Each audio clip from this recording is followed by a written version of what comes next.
ake sifunde ukuthanda izwe lethu. Isona hloko sokhuluma ngaso namhlanje. Ake sifunde ukuthanda izwe lethu. Izwe weyingane zakwethu nina abantu abamnyama. Noma ngathiwa sikuyi-Government of National Unity. But umbuso wokuphatha izwe seseyintambeni zenu. Ake nikufunde weyingane zakwethu ukuthanda izwe lenu. Ikakhulukazi nina nithi nisebenzela uhulumeni. Ngoba nifike nithi nifuna umsebenzi, nihlele emakhaya nisebenzi, dithola umsebenzi. Kodwa mase utholile umsebenzi nijike nibhayize futhi. Nigange, nigcine nixoshwe emsebenzini. Ingakho sithi ake sinifundise namhlanje ukubaluleka kokuthanda izwe lenu.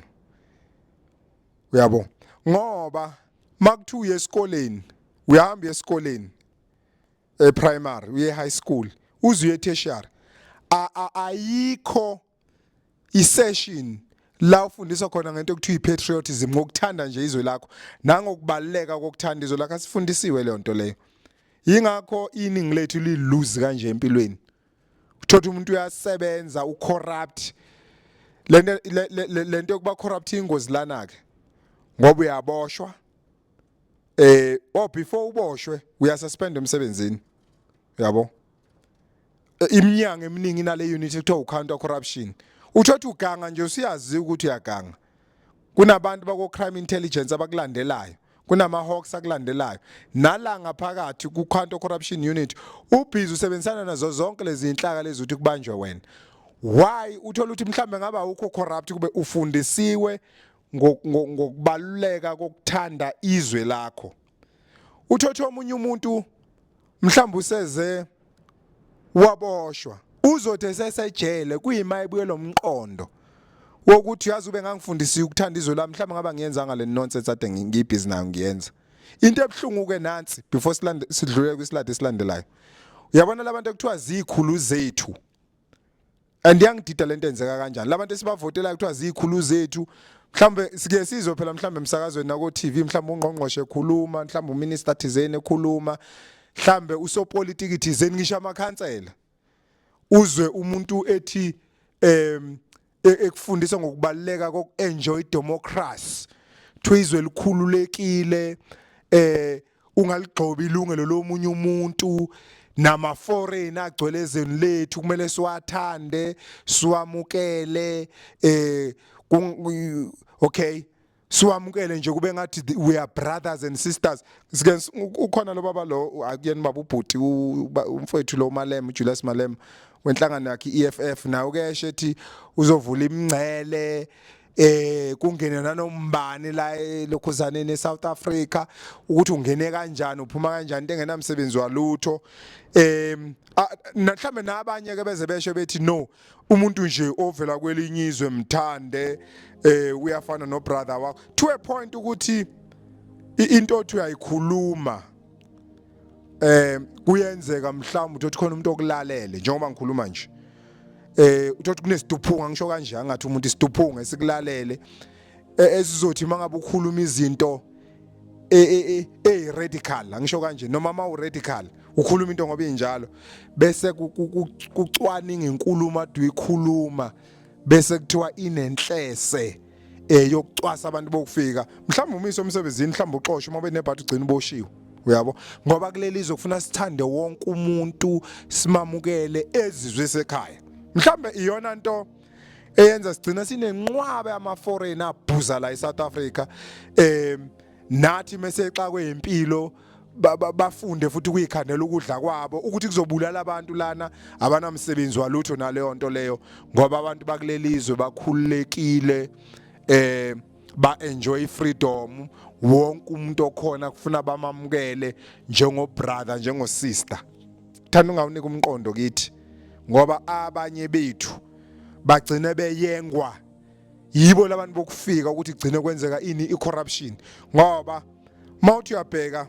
mhlawumbe yezo kuma statistics ezweni lethu i-rate of unemployment iphezulu ngalendlela. Ezweni eline rate of unemployment ephezulu ngalendlela sibhizi futhi sivulelekile ukuthi nanombane ngangena isinoma kanjani la. uyabo ayisukele ngakube bulawa indlala afike la qamba amanga ethi bafuna ukumbulala ucela ukubhaca ubuyekeza isicelo sakhe naye ekhandele inhlamba isicelo sakhe nani ukuthi lakho akudayisa kufa abantu namsebenzi walutho leyo kobonakala yabo ngoba sofasi ukuthi kunabantu ababoshwayo but asikho lapho la sikhona sizokhuluma ngokubaleka ukuthi abantu abake befunde ukuthanda izwe labo kunabantu abaxoshwayo emsebenzini ngenxa ukuthi ba corrupt bagcina beyemajele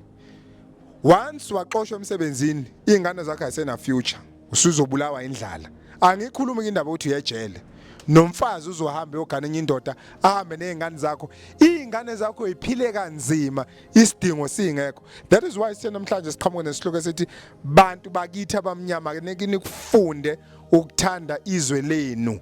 ngoba mangabe si weak sonza noma kanjani izoqina ikuzofakazeleka lento ukuthi izwe liphethwe abantu abangazilutho noma izwe mhlambe liphethe yini zinkawu ngoba abantu abaningi noma ngathiwa izwe selakhululeka but kuliqiniso ukuthi mabesibuka basasibuka njengenkawu isiZulu sithi ikhohlisana ihlomile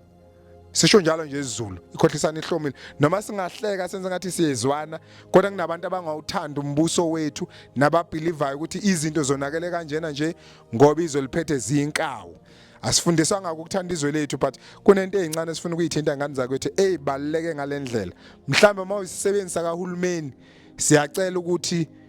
mawube nenhlanhla okulalela la ulalelisise ngoba kuzokusiza lokho ngoba icorruption eningi yenzeka eminyangweni kahulumeni kunalento le nansi ekuyavela la bekunyaka ka2022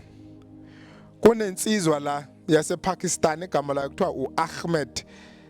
uAfran Ahmed igama lakhe nantu Afran isibongo uAhmed lo mfolo waboshwa ngonyaka ka2022 ngicabanga ukuthi wayithola ibail ngoba kuleli izwe leli ibail into etholakala kalula vele uyabo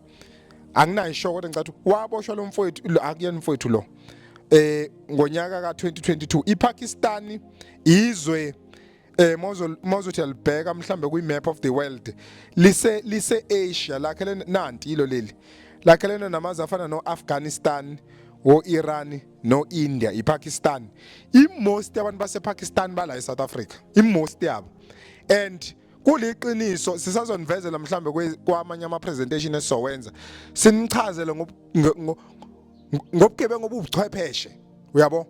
obenziwa abantu abavela emazweni afana noPakistan la sobe sikhuza khona abantu bakithi ikakhulukazi abantu besifazana ukuthi abayiyeke lento yokulekelela abantu okungamela ukuthi bathole izinto engabe bayithola kuleli izwe bayithole ngesimo sokuthi ba weak bathanda imali bayathengwa noma mhlambe bayarentwa ukuze labantu laba abavela la bathole izinto engamele ngabe bayithola ibhlungu lento bafethe sibuka yenzeke ezweni lethu ibhlungu sizele sinezingane ufuna sixwayisane ngalento so asifuna ukuthuka abantu sithi bayizidomu kodwa okungcono asinifundise ngokubaleka kokuthanda izwe lenu nani nazi ukuthi njengoba niphila nizele izingane zenu zizosala la iphila so asikwazi ukudlibhiza ingane zakwethu asikufunde ukwazi njengoba siphila one day sizoshona and mase sishonile kuzosala izingane zethu la so ake sibe na isense yokuthanda izwe lethu ziningi izinto esizibukayo ezisicikayo nesingayithandi because kuleli izwe lethu wonke umuntu ufuna ukuba rich ukuthi uzoba rich kanjani noma ngathiwa kudestroyekane as long as wena uzoba rich leyo nto leyo yenzeke ezweni labantu abangafundisangwa ukuthanda izwe labo so lo mfolo ube fraudster noma ube isigebengu usejela ngoba ngikhuluma nani njengamanje uyabo ugcine eboshwa kuvele ngomhla ka18 June 2024 ugcine eboshwa lo mfolo usentencwe u18 years in prison ejele wagcina egwetshwa uyabo nokuyinto enhleke leyo esiyishayela ihlombe eyenziwa uphiko la counter corruption ama-Hawks ucrime intelligence nomnyango lo ekuthiwa waka Home Affairs sabona phela kuvela kuma mainstream media SABC nako ENCA even nako Newsroom Africa kwakuvela nje lo mfo egwetshiwe ngoba waboshwa yilo baba lo wayeminister phambilini waka Home Affairs bekuthiwa uDr Aaron Motsoaledi nansi ke nakho la sifuna ukuncika khona nokusiphatha kabuhlungu mina sizele sinezingane uyabo nansi into esiphatha kabuhlungu ngesikhathi lo muntu enza bonke lobu bugebengu kunabantu bakithi ebebesebenza kulomnyango lo okaHome Affairs about 12 of them were fired for passport related crimes across the country. Can you believe it? Across the country kunabasebenza bebesebenzela lo mnyango lo bagcine bexoshiwe, and I can assure you some of them they are in prison. Yabona kuzoxoshwa emsebenzini. Once uxoshwa emsebenzini you are going to have, once you are dismissed, yabo kunzima uphinde uthola umsebenzi, kungcono makuthiwa resignile. But it doesn't matter noma unga resign because once kwathiwa kunecala le fraud and corruption and nawe u-accused wakhona, once you appear in court into ezokwenzeka they might find you guilty. Once you are found guilty uzosenda uhambe ejele. Ngesikhathi uya ejele isithathu uthandana naso siyakushiya, uyabo siyahamba siyothandana ngoba phela kuwena wedwa indoda mawuthatha indoda umuntu wesifazana kuwena wedwa umfazi kuwena kuphela onalento maningi amantombazane. So usuphele number 1 uzophelela umendo wakho, uyabo. Number 2 ingane zakho izongena enkingeni izohlupheka. Number 3 uyahamba ejele. So izona izinto ezenzakalayo lezi and ziningi sisazonivezela zona ezenzakalayo. So lo muntu bo mastermind wayonke lento lo Afran Ahmed sizamela ukuthola image yakhe sahluleka because kunalento ekuthiwa udlame oluququlini whatever uyenzayo enengqondo kuthiwa ugqugquzela udlame olubheka abantu bokufika konke lo nonsense leyo, yabo. So sizamela ukuyithola image yalo baba lo sigcine singayitholanga. Lesi sithombe lesi leli office lese Krugersdorp Home Affairs office kuvela la abantu bakithi laba bafethu mawuthi uyabheka abantu bakithi kumnyama la mawuthi ubuka kahle kumnyama la mawukhona umlungu ukukhanya kalula mhlambe nenamandiya njalo njalo kodwa abantu bakithi laba abantu bakithi abamnyama bafethu angazi lento singayenza kanjani. Yes sitholile freedom, yes kuthiwa si enjoy democracy and so forth nayo lonto leyo, but ake sikufunde ukubaluleka bafethu bokuthanda izwe lethu ngoba siphile emhlabeni sisazofa. Lezi ingane esizele asibe neshop ethi soyishiya ezweni eliclean. Sonke siyathanda ukuba rich kodwa asingaluthwa abantu bokufika ukuthi senze izinto ezirong ezweni lethu. Akekho umuntu wala eSouth Africa mhlawumbe umZulu omXhosa njalo njalo osuka la eSouth Africa ahambe ePakistan eyocorrupt abantu basePakistan, but bayakwazi ukusuka abantu boPakistan, Somalia, wherever they come from, even Ethiopia, wherever they come from, they come here and they do ama corruption and bancedwa obani bancedwa yithi. Kunenye ivideo esonikhombisa yona la ngoba kuthiwa akuregister ama spaza shop kuphusha osisi bethu nina amadoda nilibe lokudakwa ngoba into eniyaziyo ukudakwa maningadakwa ngotshwala ukusonta nibanga umsindo emasontweni izinto ezinengqondo ekumele nibe busy nazo niyayinqena. Even namanje wena olalele soon you are going to leave because if uye ku TikTok uyobuka umuntu odansayo uyobuka umuntu ozokuhlekisa izinto ezinengqondo uqhelelane nazo. Masu uxakekile wenza ubugebengu lobo ubugebengu kuzokuthatha bukuyisa ejele uphelelwe irelationship yakho nezingane zakho ezihlupheke engabe na future ngoba sifuna ukustika entweni enengqondo njalo sifuna ukustika entweni ezos entertainer angani noma siyilwane yini. And yasihlaza lento le niyasihlaza bafowethu izwe alikwazi ukuthi maliphethwe yithi libe nje. And asikwazi ukublame osopolitiki mangabe uye eminyangweni njengalo mangabe uye eminyangweni iminyango kahulumeni akusebenza usopolitiki kusebenza ama government officials. And ekugcineni bese kuthiwa i-government ye-ANC corrupt, i-government ye-ANC corrupt. Go to all these government departments akusebenza ama-comrades man, akusebenza ama-comrades lapho njalo kulokuthiwa i-government ye-ANC corrupt. Yes maybe they are corrupt those mhlambe executives, but go to government departments akusebenza ama-politicians, kusebenza ama-government officials or the civil servants who have nothing to do with politics. And the corruption eminyangweni ye-government it's so highly disgusting and yasicika lento. That is why siyasikhulume kanje and nisixolele mhlawumbe uthi Tony ethime ngalendlela emengayo iyasicika lento bafethu izwe lethu leli asikwazi ukuyiphatha kanje, asikwazi ukuyiphathisa kweyindanga la sibe sabantu iyacika lento le. mangabe uthola umsebenzi kwathi wasebenzela uhulumeni akusebenze ngokuyimisela musa ukuvuma ukucorrupt abantu abaqhamuka kwamanye amazwe yasicika le nto leyo. That is why igcwele ama foreigner kanje kulelizwe ngoba ni weak la emakhandeni ni weak. Ayenzeki lento kwamanye amazwe. Ayenzeki lento kwamanye amazwe. Enye into siba ne-influx ama-immigrants kulelizwe yilento yokuthi si weak emakhanda ethu. We believe all this nonsense abasitshela yona ukuthi love. How can you love everybody? How can you love people you don't know? Mhlawumbe umuntu usuke edlongula abantu ngakubo wabulala abantu ngakubo wenza yonke nonsense njengoba befika la bezokwenza ama-fraud. And nani niyavuma nginazi njani. Nigcwele emajele manje niphelelwa ama-future. Nawe umuntu ufuna ukufunda ukusebenzisa umqondo ungazi ukuthi yonke into izofundiswa yona. Ukuthi uma unesikhathi ukubuke kwamanye amazwe ko France mhlambe ko Italy mhlambe ko USA nibuke nje ukuthi mangabe ufikile kulalelizwe uphathwa kanjani nani nibe nayo lento ekuthiwa i-sense of discipline, order and discipline. Ningahlezi ni lose kanjena.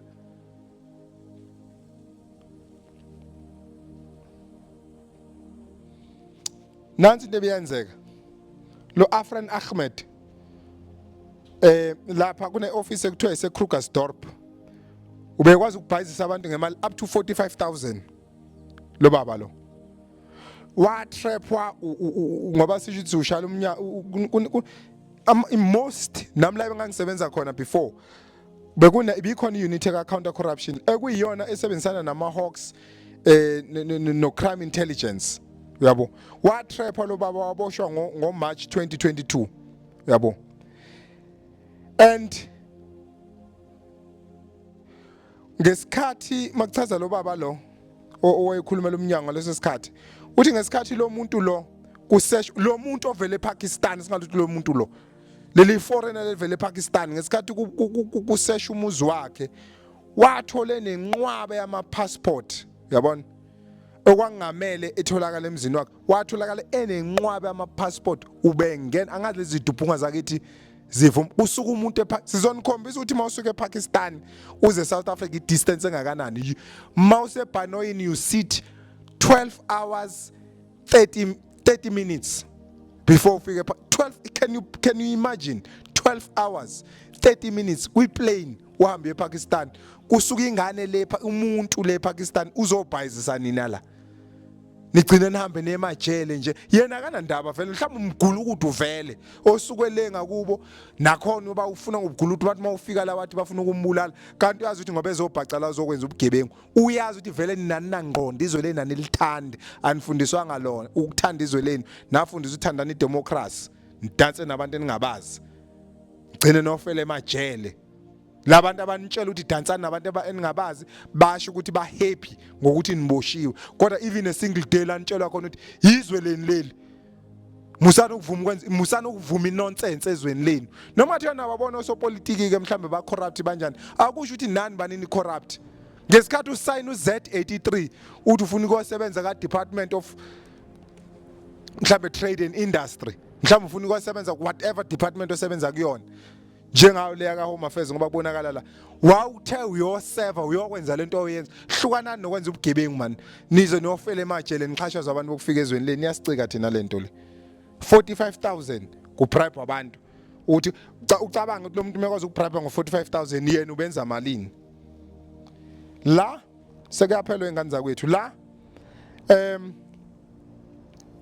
kukhulunywa nalento leyo ukuthi lo baba lo ubenze nje amadoda angiyazi mina lento enje abantu mabeyiduphunga kanje bonziwe njani ngempela ngazi ingakho sihlezi sithi akuvala utshwala kulelizwe mhlawumbe kuba ngcono imiqondo yosebenza kulabantu ayikhophela lento lo muntu lo ubethola ama passport ngendlela fraudulent for who? For Pakistan nationals who did not have a legal right to possess the documents. Uyayizwa lento leyo wasuke ePakistan weza la kulelizwe lethu mefika kulelizwe lethu wa arrange ukuthi labantu bathola ama passport ukuze bonke labantu abahlupheka ezweni la ngakubo beze la bathola ama passport beze la ngomgunyathi khona abantu abathi lelizwe leli liyaphephuka kunabantu abasho njalo bese bethi abantu abanomqondo olula liphephuka kanjani liyaphephuka ke uyabona makwazi ukusuka umuntu kwelinyizwe ethi mina ngizokwenza iplan ukuthi vele iduphunga lezi zinto ezigcwele lapha zithanda ukudaka utshwala imali ihlezi ingenayo ithanda ibribe ziyayidla imali meke zahola ithatha imali ziyoyiqeda ematshwaleni bese zirela imalini le esoba bribe ngayo khulekani lethani imali sizobribe lezi labo sinai laba nginidayisele mina amapassport nize la kulelizwe liyadliwa lelizwe ngoba number 1 ngoba nidaka utshwala ingane zeni bayifake idakamizwa ingane zeni sinceka phansi kwama bridge nokwamantombazane kubhema insangu kuyabhema kudakiwe zonke lezi zinto lezi liyafizwe lenu liyafizwe bafethu sibhekile and I'm telling you mawuthi umuntu omnyama kahlukani notshwala and akahlukani nokuba ignorant ngoba ignorant kanje because once we ignorant very soon uzoba stupid and I'm telling you one day uqale kwangenwa kuma spaza shop very soon nizophuma emzini enongene bona nina nizohlala estradini ngothi ngasho so lo Ahmed lo uyabona ubekwazi ukumove from Gauteng to Limpopo KwaZulu Natal eEastern Cape Western Cape Mpumalanga mhlawumbe asibaleka ama province amangakulawo Gauteng 1 Limpopo 2 KwaZulu Natal 3 Eastern Cape 4 Western Cape 5 Mpumalanga 6 ama province kushetha asinda lana in Northern Cape right kube in Northwest kube Free State kwasinda 3 lo muntu kahle kahle ubese eqedile ngezwe lethu kahle ubegudla futhi I'm telling you ubese eqalile ukuba kabanjwa ngibezo the whole yabona makuthiwa sinama province awu9 usukwazi ukubhayisa ama province awu sikuqedile ngalelo lizwe phela uyabona ukuthi ngokwe graph lo muntu uqhele kanjani mawuzobheka i-difference between u6 no3 udlulile uhalf lo muntu lo ubese gojela ezweni lethu egila lo mgilo nganade ugila kunama officials la kuyavela ukuthi about 12 officials who enabled his scheme have already been fired shethi baxoshwe emsebenzini labantu laba ngoba ngisho ngithi masuxoshwe uyazi masuxoshwe emsebenzini fana nesihlama nje kahle kahle ufuna ukutshela iqiniso othi nginitshele nikubambisise ngokomqondo lokho kunabantu more especially nina bothisha kungcono kodwa ngoba icorruption ngathi ayikho kule field yeni ni othisha ngeke ngize umuntu ebhed ethi othisha banamali ayikho imali eholo othisha angazi lo nkulumo isho ukuthini kuthiwa ayikho imali eholo othisha kodwa banephesal labantu makuphela inyanga bahola nangomhla ka15 bahola bese kuthiwa imali ayikho imali eholo othisha same thing nasemaphoyiseni kuthiwa amaphoyisa aholi imali uyabo leyo nto ayisho kodwa ukuthi mangabe uyiphoyisa ganga ngoba ngesikhathi uganga mina ngazi futhi ninamaphoyisa nibe stupid kanje ngoba phela la emaphoyiseni maningi ama specialized unit akhona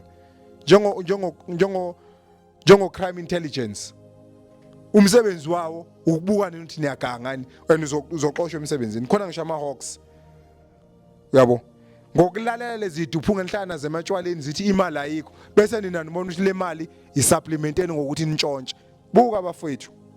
baxoshwa labantu lama emsebenzini akhona amanye amaphoyisa ngeke ngabona futhi evela la eThekwini ngekudala flying squad esuka ngapha eGoli eze eThekwini abamba ngacathi India noma inland bambamba bademand imali la ku 100,000 bagcina beboshwa labo bantu badala futhi into engayibuka kubona badala impela shethi into ade sebeyijwayelele baboshwa once waboshwa uyahamba ejele once wabanje uthi uyaganga emsebenzini uyaxoshwa ngicela ukubuza bese uphila ngani kusukela namhlanje mawufuna ukwazi ukuthi umsebenzi wakho ubaleke kanganani umsebenzi kahulumeni okwenze nje ungakaxoshwa nje emsebenzini ikakhulukazi nini corrupt ngoba nogcina nibanjiwe ungakaxoshwa nje emsebenzini ngicela ungisize kanje oke uyimagine ungasebenzi sidalwa uyimagine nje ukuthi okay mhlambe lethe uhola ngoba kuyaholwa phela ngoba kuthiwa imali ayikho njalo nikhumbula ukuthi labantu abaholi less than 10,000 mhlambe o12,000 kuyale uyabo mhlambe o12,000 kuyale kodwa kunabantu abasebenza ko Shoprite ko Pick n Pay anoke nibabuza ukuthi bahola malini kangasebenza lapha mina ngicela ungayidisclose imali abayiholayo ngoba kuzobe ngathi ngahlambalaza kodwa noke nibuze nje kulabantu abasebenza ezitolo ema-restaurant njengako Wimpy ko KFC kuphi umbuzo ni wemntaka ma ngoba niphuma ngo10 ebusuku lana uhola malini uzwe ukuthi abanye abantu badonsa kanzima kanjani bese kuba khona idwedwe ezothi zithi iholo 12,000 kuyalezi kutshothi lo mali ayikho lo mali bese iganga zibhayiziswa amaPakistan kanje ngoba ubona kanje bexoshwa abantu 12 of them baxoshwa bambe uhlele ekhaya usasebenzi and uyazi mawungasebenzi ngisho 50 rand imali enzima kabi angazi anokweli ikhumbulo ezingane zakwethu ningakawuthola umsebenzi nikhumbula ukuthi beniphila kabuhlungu kanjani umagine nezingane zakho ukuthi zizophila kabuhlungu kanjani phela yabo nje makuthiwa ngiyahola kusasa ngiyahola nje mina uyabo kodwa ke ngoba ngumuntu oyisebenzayo njengamanje imali sengijwayele kuba nayo ngifuna uqaba okay mawuyisebenza ngane zakwethu nansi advantage okuyisebenza imali hlezi unayo kodwa ke njengomuntu odiscipline nami ngiye ngiholele ukuthi okay nami ake ngihole ukuze ngizoyibona imali ibheka ngapi but angikho broke shame ngifuna uqamba manga so but I remember back then ngisahlanganisa impilo nami ngisafuna imisebenzi nani uyazi ukuthi u20 rand imali enzima angikhulumi indaba 100 rand yabo baningi thina abantu esibaziyo ade be corrupt abaxoshiwe emsebenzini and they live a very horrible life I'm telling you anihlukane nale nonsense kuzobhayiziswa abantu abaqhamuka kwamanye amazwe ngicine nixoshwe emsebenzini imbi le nto le sisazonifundisa futhi ngokuthanda uyabona nje mawenza corruption usungalithanda izwe lakho sidalwa and uwe lo dala ukuthi kube nenqwaba ama foreign agcwele la izweni lethu cishe islide sokugcina lesi nansi bese umvezela yona can you believe it buka la nansi South Africa yabo mawusuke eSouth Africa uflyer uya ePakistan you move from here and then you fly straight to buka kude kanjani yabona ukuthi kude kanjani iPakistan ifana ikwi same level neNorth Africa kuthi akufani le distance ithi ayifani nokusuka eSouth Africa mhlambe uya cishe Algeria le ngoba iLibya le Egypt le yacishe Algeria le ukuthi imap mayicacile kahle kusuka hey wemadoda kusuka umfana wala lo ubani Fikran Ahmed into enjalo usuka la uhamba lonke leli banga uyazi ukuthi kuneyimfene kuleli izwe le kunezihlama ngoba kahle kahle ma wenza corruption ubhayiziswa umuntu okufika usuke isihlama kahle kahle ngifuna ukuyisho lento le uyabo usuke isihlama uyabo ngiyazi komunye umuntu uzothi nina nabathandi lamagama ngoba nifuna ukuncwela isihlama kule channel le yabo akekho buka la khona nizobona ihlama kanjani akekho umuntu osuka okay usuka la yena andize zela ezobhayizisa nina la akekho kodwa osuka la ondiza yobhayizisa la mangitshela baba sinibiza ngani kusuka umfana wakelenyiza uza la uzokubhayizisa uyiphoyisa engabe uyambopha lo muntu uthatha icold drink yabo ubopha abantu bakini ingakho betshela ukuthi lezi izwe lezihlama lelalizwe le lezazi into wenza noma yini into oyithandayo errong esikhundleni sokuthi uboshwe ukubribe ngemali lezi into kuyithathela imali uyabo wozani nokubese kugcwala ngibona kubhuza kanje nabo laba bezenzele yonke into abayithandayo kuvule ema-office bafethi yasihlaza lento le uyabo mangabe zithi ezinye izizwe siyinkawu ayi mina sengicasuka ngibuye nganeno ngoba ayibakhona ngempela abafethu futhi nenkawu ingcono man yazi inkawu mabeqhamuka imoto yabona bale kusuka emgwaqeni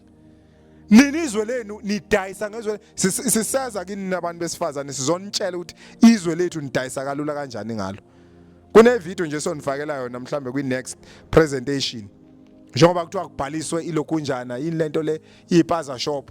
lezi hlama zakithi zamantombazane ziqhutshwa amaPakistan kuthiwa hambani niyosibhalisela abantu babulala izingane zenu ngokudla okungamele ngabe bakudayisa mangabe sebebona ukuthi amaphepha aqondile abanawo baphinde bacele nina ukuthi bafrante ngani hambani niyobhalisa ukuze thina sikwazi ukuqhubeka sidayise sibulala izingane zenu ngalokudla esizibulala ngakho nani ithutha nini nihambe mina ngiunderstand umuntu wakithi kunjani angazi ngempela ukuthi kunjani makunje angazi nje kunjani and yasihlaza lento le sabonga bafowethu mangabe uyithanda into esikhulumayo you like the video you share you subscribe We are House of Radical Intellectuals. Sikhuluma izinto ngoba zinjalo, sisupporte ngama facts because ekugcineni asifune umuntu ozothi si racist, asifune umuntu ozothi si xenophobic, asifune umuntu ozothi we are not for unity, thina we are for truth. This is our country. Masokhuluma iqiniso zokukhuluma ngabali njalo ngoba masingalikhuluma iqiniso izingane zethu zizoba senkingeni. Kunamazwe afile today. Makhuluma ngegovernment izwe lase Somalia lifile lela lizwe lela. Izwe la ko Ethiopia lifile kuyahlushekwa. Wonke lamazwe agcwele la eSouth Africa most ngisho ngaye Pakistan kuyahlushekwa. Why kuhlushekwa abantu bakhona they will lose njengathi ngoba si lose namhlanje. Banganaka. And then bayithola selwe inkinga bakuyona. That is why bonke babaleka bezala. Izwe lethu mawuthi lizofa kave ingane zethu zobaleka ziyiphi. Ingakho sihlukana notshwala. Makwenzeka niye emasontweni ngoba nalithanda isonto anake nikhulume nezinto ezinengqondo niye kulona akhuluma ngoAbraham noLuka noMaria nike nikhulume ngezinto lezi zinto esikhuluma ngazo kanje bafethu ukuthi kunzima ukukhuluma ngesonto ngoba yona eniyithanda kakhulu naye yanihlanyisa kanti kwayona futhi lonto useless ngoba nisuke nikhuluma ngabantu eningabazi mhlawumbe ngcono kuba noma nisonta uyazi umuntu osontayo nodaka utshwala lento igcina thina siyibona ifana kule ndlu le ngoba umuntu odaka utshwala akazi noma leyaphuma noma leyashonani nomuntu osesontweni same thing khuluma ngoMaria koze kuyoshona ilanga kodwa ngeke behlale phansi bakhuluma uthi hayibo na siphila kanjani wena ngoba uyakwazi ukuthunga why ungathungi iuniform esikole siyithenga kuwena wena ngoba uyakwazi why mhlawumbe ungakhanda isitolo why can't you ayikhulunywa leyo nto leyo uyahamba umuntu ethi ubusisekile izwi alinikwe esontweni limbusisile abuye ahlale phansi angenzi lutho kusuka abantu kwamanye amazwe beze la ugcina ucorrupt ngoba umqondo wakhe awukho busy uthanda entertainment ngoba sikhuluma kanje uzothi siyathetha siyadelela we are this but wena mawusuka lapho uyahamba ubuka abantu abadansayo uyokhuluma ngebhola yonke into eningi engeke ikusiza ngalutho senseless bafowethu uNkulunkulu abathanda abagcinisa abatha uzoligcine nawe kanye nabandla yakho bonke siyabonga you like you share and you subscribe kuzikhulu channel yethu mawukuthanda lokho esikushoyo kodwa futhi mawungakuthandi ungayixaki futhi ushiye kanjalo sabonga ingane zakwethu nisale nenkosi